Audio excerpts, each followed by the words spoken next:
राधे राधे सभी को। आज है सफला एकादशी। एकादशी की सभी को शुभकामनाएं। तो आज मैं अपने लड्डू को स्नान कराऊंगी संग से।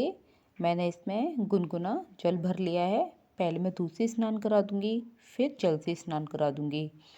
तो आज के दिन सफला एकादशी के दिन जो व्रत करता है उसको हर काम में सफलता मिलती है। तो हमें ये व्रत अवश्य रखना चाहिए और हर किसी को रखना चाहिए। एकादशी का व्रत तो सभी को रखना चाहिए। और चलिए मैं भी स्नान करा देती हूँ। उसके बाद मैं अपने कान्हा को पीले रंग के वस्त्र धारण कराऊंगी। ये पोशाक मैंने अभी बनाई थी अपने कान्हा के लिए, एकादशी के लिए। तो मेरे कान्हा के ऊपर पीला कलर बहुत प्यारा लगता है और एकादशी के दिन हमें पीले रंग की ही पोशाक धारण करानी चाहिए। तो अभी मैंने ये पोशाक पहना दी है और अपने कान्हा का मैं श्रृंगार करूँगी और गले के हार पहना दूँगी। और ये भी मैंने अभी बनाया था, इसकी भी वीडियो मैंने अपने चैनल पे डाली है, आप देख सकते हो। तो अभी मैं अपने कान्हा का मुकुट लगा दूंगी।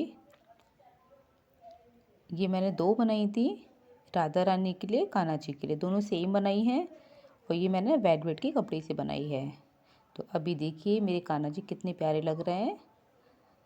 और अभी मैं अपनी राधा रानी का श्रृंगार कर दूंगी। उसके बाद में हम आरती करेंगे, पूजन करेंगे। और अब मैं शॉल डाल दूंगी यहाँ पे। श्रृंगार पूरा करने के बाद में आरती कर लेंगे और उसके बाद हम भोग समर्पित करेंगे। और उसके बाद मैं कथा करूँगी। तो चलिए अभी मैं कथा करती हूँ। पौष मास कृष्ण पक्ष की सफला एकादशी। युधिष्ठिर बोले, कृष्ण पक्ष में कौन सी एकादशी होती है? उसका क्या नाम है, क्या विधि है और किस देवता का पूजन होता है? हे जनार्दन, ये मुझसे विस्तार से कहिए।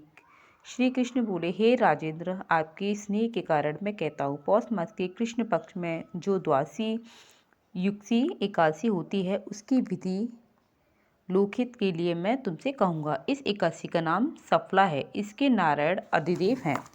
विधि पूर्वक उनका पूजन करें। पूर्वोक्त विधि से ही एकादशी का व्रत करना चाहिए। हे राजन, जो सदा एकादशी का व्रत करते हैं वे सर्वथा मेरे प्रिय हैं। अब सफला एकादशी पूजन की विधि सुनो। व्रत के दिन अच्छे ऋतु फलों से मेरा पूजन करें। स्वच्छ नारियल का फल, बिजोर, जंबीरी, अनार, सुपारी, लौंग और अनेक प्रकार के आम के फल और धूप से विधि पूर्वक भगवान का पूजन करें। सफला में दीपदान का विशेष महत्व रहा है। रात्रि में विधि पूर्वक दीपदान करना चाहिए।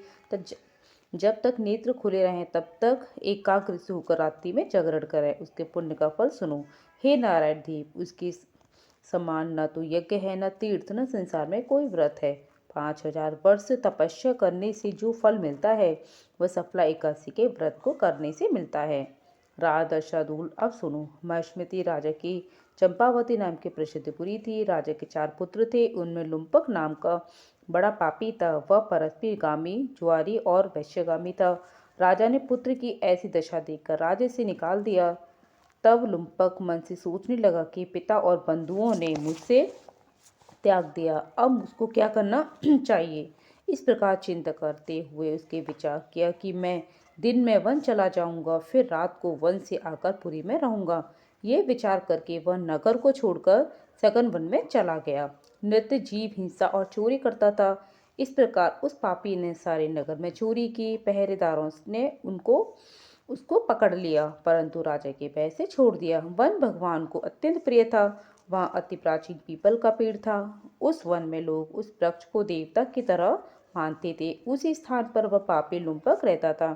निंदक और दुष्कर्म करते हुए उसको पौष कृष्ण सफला एकादशी का दिन याद आया। हे राजन, दसवीं की रात्रि को वस्त्रहीन होने के कारण शीत से पीड़ित होकर बेहोश हो गया। शीत के कारण पीपल के नीचे उसको नींद नहीं आई और वह मृतक के समान हो गया। दांतों को कटकटाते हुए रात बीत गई। सूर्योदय होने पर भी उसको होश नहीं आया। सफला एकादशी के दिन लुम्पक बेहोश पड़ा रहा। चेतन होने पर थोड़ी देर बाद वह अपने आसन से उठा। वह पग पर गिरता पड़ता लंगड़ी की तरह चलने लगा। वह भूख प्यास से पीड़ित होकर वन में गया। उस दुष्ट लुम्पक को जीव हिंसा की शक्ति नहीं रही। जो फल भूमि पर गिरे पड़े थे उनको उठा लाया। जब तक वह आया सूर्यास्त हो गया था। तात अब क्या होगा, ऐसा कहकर दुखी होकर विलाप करने लगा। वह सब फल पेड़ के नीचे रख दिए। रात में उसको नींद नहीं आई, उसके जागरण हो गया। मधुसूदन भगवान ने उन फलों का पूजन और सफलता एकादशी का व्रत स्वीकार कर लिया। इस प्रकार लुम्पक ने अक्षमाद व्रत कर लिया। इस व्रत के प्रभाव से उसको निष्कंटक राज मिल गया। सूर्य के उदय होने पर एक दिव्य घोड़ा आया। दिव्य वस्तुओं से युक्त वह घोड़ा लुम्पक के पास खड़ा हो गया। उसी समय कष्ट पड़ी हुई कि हे राजपुत्र, वासुदेव की कृपा से और सफलता के प्रभाव से अपने निष्कंटक राज को ग्रहण करो। पिता के पास जाकर निष्कंटक राज का उपभोग करो। बहुत अच्छा कहकर उसने स्वीकार कर लिया और वह दिव्य रूप